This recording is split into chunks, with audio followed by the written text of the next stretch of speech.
So have been on এই video তোমাদের third semester Bangla honours DSC 3 suggestions দিয়ে দেবো। সো যাদের এমডিসি 3 আছে মানে বাংলাতে পিওর জেনারেল, তারা কিন্তু সাজেশনটা ফলো করতে পারে। অ্যান্ড একটা জিনিস প্রথমেই বলে দিই, তোমাদের সিলেবাসটা অত্যন্ত বড়। আমি ক্যালকাটা ইউনিভার্সিটির প্রায় সমস্ত আর্ট সাবজেক্টের সাজেশন ভিডিও পোস্ট করি, সে Bangla, English, political science, history, sociology, philosophy.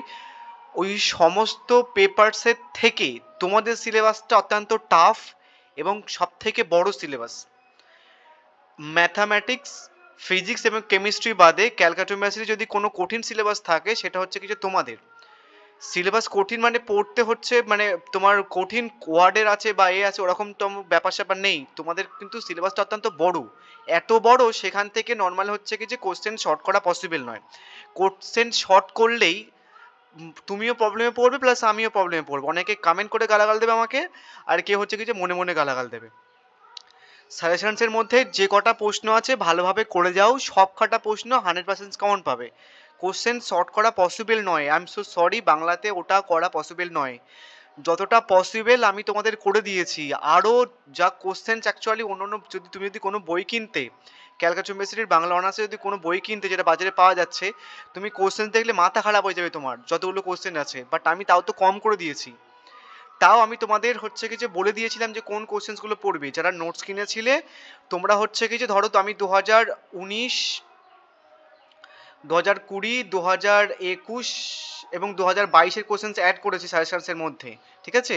So তোমরা প্রথমে যে আগের কোশ্চেন্সগুলো পড়ে 2019-এর কোশ্চেন্স, 2020-এর কোশ্চেন্স, এইভাবে পড়তে পড়তে এসো।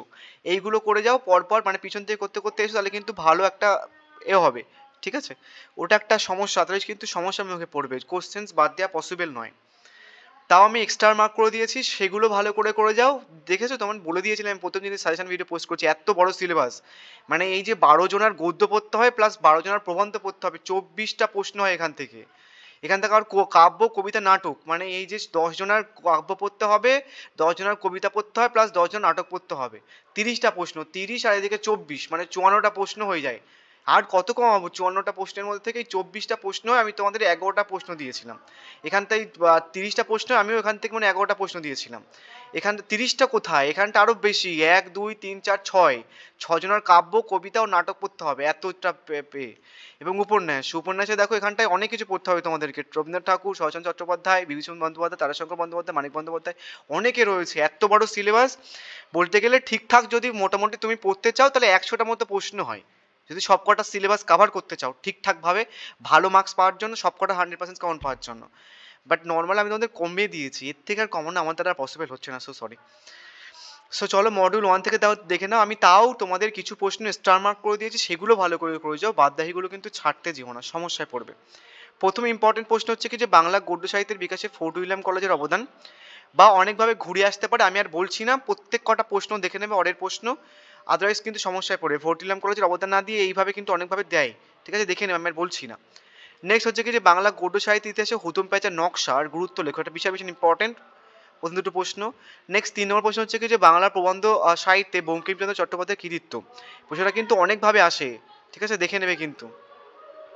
4 নম্বরের একটা প্রশ্ন স্টার মার্ক করা, বাংলা গদ্য সাহিত্যের বিকাশে ঈশ্বরচন্দ্র বিদ্যাসাগরের অবদান, বা আরেকভাবে দিতে পারে কিন্তু, ঠিক আছে? সো মডিউল 1 থেকে মোস্ট ইম্পর্টেন্ট প্রশ্নগুলোর মধ্যে থেকে হচ্ছে কি যে তোমার এই 4টে প্রশ্ন, এই 4টে প্রশ্নের মধ্যে থেকে আশা করি তোমরা একটা 15 মার্কসের প্রশ্ন পেয়ে যাবে, কেননা মডিউল 1 থেকে একটা 15 মার্কসের প্রশ্ন আনসার করতে হয়, পেয়ে যাবে। বাট রিস্ক নিও না, ঠিক আছে? কি প্রশ্নগুলো দিয়ে সেগুলো দেখে যেও। যেমন 5 নম্বর হচ্ছে কি যে বাংলার গদ্যের বিকাশে রাজা রামমোহন রায়ের অবদান। আরেকটা স্টার মার্ক প্রশ্ন আছে, সরি, বাংলা গদ্য সাহিত্যের বিকাশে অক্ষয় কুমার দত্ত, আলের ঘরে দুলাল। তাহলে 4টে 6টা প্রশ্ন দিয়েছে আমি, মোস্ট ইম্পর্টেন্ট স্টার মার্ক প্রশ্ন। তাহলে 7 নম্বর হচ্ছে কি যে রাজা রামমোহন রায়ের অবদান, রবীন্দ্রনাথ প্রাবন্ধিক রবীন্দ্রনাথ ঠাকুরের সংক্ষিপ্ত পরিচয়, প্রাবন্ধিক প্রমোদ চৌধুরীর একটি সংক্ষিপ্ত মূল্যায়ন। নেক্সট হচ্ছে কি তোমার সমসাময়িক পত্রিকা, এই দুটো প্রশ্ন তোমার না করলেও চলবে। তাহলে হচ্ছে কি টোটাল 9টা প্রশ্ন রেখেছি আমি মডিউল 1-এর মধ্যে। তার থেকে আমি তোমাদের বলে দিচ্ছি যে 6টা প্রশ্ন সব থেকে বেশি গুরুত্বপূর্ণ, ঠিক আছে? এই 9টা প্রশ্ন করে যেও দয়া করে, নাহলে কিন্তু সমস্যার মুখে পড়বে। অ্যান্ড যাদের একদম কিছু পড়া হয়নি 6টা তো মাস্ট করতেই হবে। যদি আরও শর্ট করতে চাইলে প্রথম 4টে করে নিও, ঠিক আছে? এই আর কিছু বলার নেই আমার। যদি রিস্ক নিতে চাও তাহলে প্রথম 4টে করবে, যদি একটুখানি সেফেস্ট দিকে যেতে চাও তাহলে 6টা করবে, যদি একদম সেফ মানে তুমি 100% কম পেতে চাইছো তাহলে 9টা করে নেবে, কোনো সমস্যা হবে না। এবার মডিউল 2 থেকে আসি। মডিউল 2 হচ্ছে কি যে প্রথম মাইকেল মধুসূদন দত্ত। এবার দেখো তোমাদের প্রশ্নগুলো কিন্তু অনেকটা ঘোরাতে পারে। যখন অ্যান্সার্স পড়বে তুমি, মাইকেল মধুসূদন দত্তের যে বিখ্যাত কাব্য তাকে তুলেও কিন্তু দিয়ে দেয়। তো সেটা ভালো করে দেখে রাখবে। মাইকেল মধুসূদন দত্তের কৃতিত্ব তুমি পড়ছো এবং তোমাকে ধরো মাইকেল মধুসূদন দত্তের কৃতিত্বের মধ্যে যে কাব্যগুলো রয়েছে, দেন যে কোনো একটা কাব্য তুলে কিন্তু প্রশ্ন দিতে পারে। আমাকে কিন্তু পরে বলবে তাদের প্রশ্ন কেমন পায়নি। নেক্সট হচ্ছে কি ভোরের পাখি। বাংলা কাব্যে কার অবদান সম্পর্কে আলোচনা করা হয়েছে। যেমন হচ্ছে কি যে বিহারীলাল চক্রবর্তীকে রবীন্দ্রনাথ ঠাকুর ভোরের পাখি বলা হয়েছে, বলেছেন কেন। এবার দেখো বিহারীলাল চক্রবর্তীকে ধরো ডিরেক্টলি তোমাকে দিল না, বললো যে ভোরের পাখি। অনেকে জানেই না যে ভোরের পাখি বিহারীলাল চক্রবর্তীকে বলা হয়। এর প্রশ্নটা ঘুরে দিতে পারে, ওই জন্য তোমাদের রেখেছি অডওয়ার প্রশ্নগুলো। 3 নম্বর মোস্ট ইম্পর্টেন্ট প্রশ্ন হচ্ছে কি যে বাংলা সাহিত্যের ধারায় বিজন ভট্টাচার্যের কৃতিত্ব। অনেকভাবে দেয় প্রশ্নগুলো, অথবা প্রশ্নগুলো মাস্ট দেখে রাখবে, কিন্তু অবশ্যই দেখে রাখবে। 3টে স্টার মার্ক প্রশ্ন দিলাম। 4 নম্বর প্রশ্ন হচ্ছে কি যতীন্দ্রনাথ সেনগুপ্তকে দ্বৈতবাদী কবি বলা হয় কেন। নেক্সট ইম্পর্টেন্ট প্রশ্ন হচ্ছে কি যে স্টার মার্ক বাংলা কাব্য সাহিত্যের ধারায় জীবনানন্দ দাশের অবদান। নেক্সট হচ্ছে কি যে বাংলা কাব্য কবিতার ধারায় কাজী নজরুল ইসলাম। নেক্সট ঈশ্বরচন্দ্র গুপ্ত। তারপর হচ্ছে কি তোমার দ্বিজেন্দ্রলাল রায়। ঐতিহাসিক নাটকে কিন্তু দ্বিজেন্দ্রলাল রায়। তোমরা কিন্তু দেখে রাখবে যে আমি কি দিচ্ছি, নাটক দিচ্ছি, কাব্য দিচ্ছি, নাকি সাহিত্য, নাকি কবিতা দিচ্ছি। তো ধরো তুমি দ্বিজেন্দ্র লাল রায় পড়েছো, বাট তুমি হচ্ছে কি যে কবিতা বা অন্য সাহিত্য পড়েছো, নাটক পড়োনি, কিন্তু সমস্যা আমাকে পড়বে। ওই জন্য ঐতিহাসিক নাটকে দ্বিজেন্দ্রলাল রায় এর কৃতিত্ব মাস্ট মাস্ট দেখে রাখবে। নেক্সট পৌরাণিক নাট্য সাহিত্যে ভালো করে দেখবে, পৌরাণিক নাট্য সাহিত্যে গিরিশচন্দ্র ঘোষ। দীনবন্ধু মিত্রের নাট্য প্রতিভার পরিচয় দাও। নেক্সট বাংলা কাব্য সাহিত্যে মেঘনাদ বধ কাব্য। এবার মেঘনাদ বধ কাব্য হচ্ছে কি যে মোস্ট ইম্পর্টেন্ট। এবার তোমরা দেখবা আগে দিয়ে দিয়েছি আমি মেঘনাদ বধ কাব্য। যারা জানো একটুখানি কমেন্ট করে জানাতে পারো যে মেঘনাদ বধ কাব্য কার লেখা। নেক্সট বাংলা সাহিত্যের ইতিহাসের নীল দর্পণ। এটা 15 মার্কস আসার চান্স কম, তোমরা হচ্ছে কিছু 5 মার্কসের জন্য পেয়ে যাবে। এবার একটা তোমাদের জিনিস বলি, তোমাদের কিন্তু 5 মার্কসের প্রশ্নগুলো অনেকটা কঠিন হয়। বাট কেউ যদি নর্মালি 15 মার্কসের সমস্ত প্রশ্নগুলো করে যায়, তাহলে যে কটা লিখতে হয় পরীক্ষাতে সে কটা কমন পেয়ে যাবে। হয়তো সব কটা প্রশ্ন পরীক্ষাতে কমন পাবে না, সব কটা বলতে অরের প্রশ্নগুলো সব কটার কথা বলছে, সেগুলো হয়তো কমন পাবে না। বাট যে কটা লিখতে হবে, ধরো মডিউল 1-এর কথা বলে, একটা 15 মার্কসের অ্যান্সার করতে হবে প্লাস একটা 5 মার্কসের অ্যান্সার করতে হবে, তাই না। তাহলে হচ্ছে কি কত 3×45। এবার আমি আই থিঙ্ক কোথাও একটা ভুল বলছি, মেবি একটা 10 আছে। আর দেখে নিও কোশ্চেন প্যাটার্নটা, ভুলে গেছি আমি। এনিওয়েজ নেক্সট দেখো মডিউল 3-তে মানে সমস্ত ব্রড প্রশ্নগুলো, ঠিক আছে, সে 15 মার্কসের, আই থিঙ্ক তোমাদের 15 মার্কসের আসে, ভুলে গেছি আমি কোশ্চেন প্যাটার্নটা, মেনশন করে দিচ্ছি কমেন্ট বক্সে। ওপর নেক্সট বা এর আগের ভিডিওতে আমি বলে দিয়েছি তোমাদের। বঙ্কিমচন্দ্র চট্টোপাধ্যায়ের সামাজিক উপন্যাসের সংক্ষিপ্ত পরিচয় দাও। দেখো যারা নোটস কিনেছিল প্রত্যেক কটা কোশ্চেন্সের সাইডে সাইডে এক একটা প্রশ্ন কতবার এসেছেন সেটা আমি মেনশন করে দিয়েছি। যেমন 2022 এসছে, 2021 এসছে, 2020 এসছে, 2019 এসছে, ওই জন্য স্টার মার্ক করে দিয়েছি। যেগুলো স্টার মার্ক করে দিয়েছি আমি, ওই প্রশ্নগুলো অনেকবার এসছে, ওই জন্য স্টার মার্ক করা। ওইগুলো করে গেলে মোটামুটি তুমি মানে রিস্ক হবে, বাট ওইগুলো আসার চান্স সব থেকে বেশি। বুঝা গেছে কেন বেশি? এই স্টার মার্ক মানে ইয়ারগুলো দেখলে বুঝতে পারবে। মানে মডিউল 3-তে আমি পরে আর পোস্ট করা হয়নি, আদারওয়াইজ যদি পরে পোস্ট করতাম তাহলে ইয়ারগুলো থাকতো না, আমি আর কারেকশন করিনি। আদারওয়াইজ আমি ইয়ার মেনশন করি না, কেন অনেক ইউটিউব চ্যানেল আছে ওরা কপি করে নেয়, যেহেতু ইয়ার মেনশন করা আছে। অনেকে তো সাজেশন চেঞ্জ করে ফেলে আমার সাজেশন ভিডিও পোস্ট করার পরে। বাংলার ছোট গল্পের ইতিহাসে মানিক বন্দ্যোপাধ্যায়। কিসের ইতিহাসে? ছোট গল্প। বোঝা গেছে। উপন্যাসিক তারাশঙ্কর বন্দ্যোপাধ্যায়ের প্রধান বৈশিষ্ট্য। নেক্সট বাংলার ছোট গল্পের ইতিহাসে শরৎচন্দ্র চট্টোপাধ্যায়। নেক্সট উপন্যাসিক শরৎচন্দ্র চট্টোপাধ্যায়। দেখো কেউ ধরো শরৎচন্দ্র চট্টোপাধ্যায় পড়ে গেছে, এবার সে পড়ে গেছে উপন্যাসিক হিসেবে, পরীক্ষাতে আসলে ছোট গল্প, অ্যান্সার হুবাহু ভুল কেটে ঘ করে দেবে তোমার। বোঝা গেছে।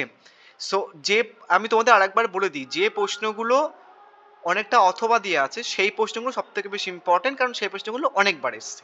বুঝা গেছে। যেমন দেখো এটার একটা অথবা রয়েছে, দ্যাট মিনস হচ্ছে কি যেটা 2022 আর 2020-তে এসছে। প্রথম প্রশ্ন দেখো অনেকগুলো অথবা, তার মানে প্রথম প্রশ্নটা অনেকবার এসছে, 2022, 2021, 2020, 2019 এমন হয়, বুঝেছো। এবার হচ্ছে কি তোমার বাংলা ছোট গল্পের ধারায় রবীন্দ্রনাথ ঠাকুর, উপন্যাসিক বিভূতিভূষণ বন্দ্যোপাধ্যায়, বাংলা ছোট গল্পের মানিক বন্দ্যোপাধ্যায়, বাংলা ছোট গল্পের বিভূতিভূষণ বন্দ্যোপাধ্যায়। মানে এটাও কিন্তু মোস্ট ইম্পর্টেন্ট। বোঝা গেছে। তো যেগুলো বেশি স্টার মার্ক করা বা যেগুলো বেশি অথবা দিয়ে প্রশ্ন আছে সেগুলো ভালোভাবে করবে। টোটাল হচ্ছে কি যে 9 নম্বর প্রশ্ন মানিক বন্দ্যোপাধ্যায়, নেক্সট হচ্ছে কি যে শরৎচন্দ্র বন্দ্যোপাধ্যায় সামাজিক উপন্যাস হিসেবে, নেক্সট ছোট গল্পে তারাশঙ্কর বন্দ্যোপাধ্যায়, উপন্যাসিক শরৎচন্দ্র চট্টোপাধ্যায়, বাংলা উপন্যাসিক রবীন্দ্রনাথ ঠাকুর চোখের বালি, এটা কিন্তু মোস্ট ইম্পর্টেন্ট 5 মার্কসের জন্য। বিভূতিভূষণ বন্দ্যোপাধ্যায়কে কবিতাপ্রেমী বলা হয়, বলার কারণ কি? তো 13টা প্রশ্ন টোটাল দেখবে। প্রথম মডিউল থেকে আমি 9টা দিয়েছি, সেকেন্ড মডিউল থেকে হয়তো 10টা, নেক্সট থার্ড মডিউল থেকে হচ্ছে কি যে কটা, টোটাল এখানটায় আছে 13টা প্রশ্ন। সো 13টা প্রশ্ন মোটামুটি কটা হচ্ছে তাহলে? 13টা হচ্ছে কি যে এত, মানে হচ্ছে কি যে কটা হচ্ছে, তো এদিকে 23টা, 23 প্লাস 9, মানে 9, আর এদিকে হচ্ছে কি তোমার 2, আর এদিকে হচ্ছে কি তোমার 1, মানে টোটাল কটা হচ্ছে? টোটাল 32টা মতো প্রশ্ন হচ্ছে, তাই না? তো 32টা তোমাদের একটা মডিউলের সব কটা টপিক মিলে যদি আমি কোশ্চেন্স করতাম তাহলে 32টা প্রশ্ন হতো। আমি 3টে মডিউল থেকে 32টা প্রশ্ন দিয়েছি। বাট যারা একদম কম পড়তে চাইছো তোমরা হচ্ছে কি যে দুটো জিনিস ফলো করতে পারো। এক, যেগুলো প্রথমের দিকে আমি বলে দিয়েছি স্টার মার্ক প্রশ্নগুলো, সেগুলো করে নেবে, ওটা করতে পারো। আর এক হচ্ছে কি যে যেগুলো বেশি অথবা দিয়ে প্রশ্ন সেগুলো করতে পারো। আর এক করতে পারো প্রত্যেক কটা মডিউলের প্রথমের প্রশ্নগুলো ভালোভাবে করে যাবে। আর যারা নোটস নিয়েছো তোমরা হচ্ছে কি যে যেগুলো 2018 বা 2019 বা 2020 এইভাবে করতে করতে আসে। প্রথমে 2018 প্রশ্নগুলো করবে, তারপর 2019-এর প্রশ্নগুলো করবে, তারপর 2020, তারপর 2021, 2022, এইভাবে কিন্তু করতে করতে আসবে। ঠিক আছে? তাহলে কোনো সমস্যা হবে না, সব কটা প্রশ্নে কমন পেয়ে যাবে। আই অ্যাম সো সরি, তোমাদের সিলেবাসটা অত্যন্ত বড়। যদি সেইভাবে আমি সাজেশন ভিডিও পোস্ট করতাম প্রথম দিকে তাহলে একটা মডিউল থেকে আমি 32টা প্রশ্ন দিতাম, কেন 32 জনই আছে অ্যাকচুয়ালি একটা মডিউলের মধ্যে, কিচ্ছু করার নেই। কিছু 5 মার্কসের প্রশ্ন আমি রেখেছিলাম। তো যারা পড়তে চাইছো 5 মার্কসের প্রশ্নগুলো একটুখানি দেখে যেও, যদি কোশ্চেন্স কঠিন হয় তাহলে কাজে লাগবে। সবগুলো পারলে সবগুলো দেখে যেও, যদি সবগুলো না পারো তাহলে কয়েকটা একটা দেখে যেও। যেমন জব্দ কবরে তোমাকে দেখতেই হবে, কৃষ্ণকাণ্ডের উইল দেখতে হবে, সীতার বনবাস বা শর্মিষ্ঠা নাটক, বা শর্মিষ্ঠা নাটক ইম্পর্টেন্ট বাট সীতার বনবাস অতটা ইম্পর্টেন্ট নয়। সংবাদ প্রভাকর, তত্ত্বাবধানী, বঙ্গপত্রিকা ততটা ইম্পর্টেন্ট নয়, বাট চোখের বালি, গৃহদাহ এবং গণদেবতার মধ্যে চোখের বালিটা ইম্পর্টেন্ট, এই দুটো ইম্পর্টেন্ট, অতটা ইম্পর্টেন্ট নয়। নেক্সট প্রাবন্ধিক রামমোহন রায়, নীল দর্পণ। নীল দর্পণ তোমরা তো আগে 50 মার্কের জন্য পড়ে নিচ্ছ, রামমোহন রায় আই থিঙ্ক প্রথম 50 মার্কের পড়ে নিচ্ছ। নেক্সট যেখানে ইম্পর্টেন্ট হচ্ছে গণদেবতার উপন্যাস। নেক্সট হচ্ছে কি গৌরীর ব্যাকরণ, এটা অতটা ইম্পর্টেন্ট নয়। পুতুলের নাচ ইতিহাসের কথা, এটা ইম্পর্টেন্ট। বনলতা সেন, এটা ইম্পর্টেন্ট। শেষ কবি তো ইম্পর্টেন্ট, অতটা ইম্পর্টেন্ট নয়। চাইলে সবকটা করে নিতে পারো, আদারওয়াইজ মার্ক পুরো প্রশ্নগুলো করে নিতে পারো। ঠিক আছে, থ্যাংক ইউ।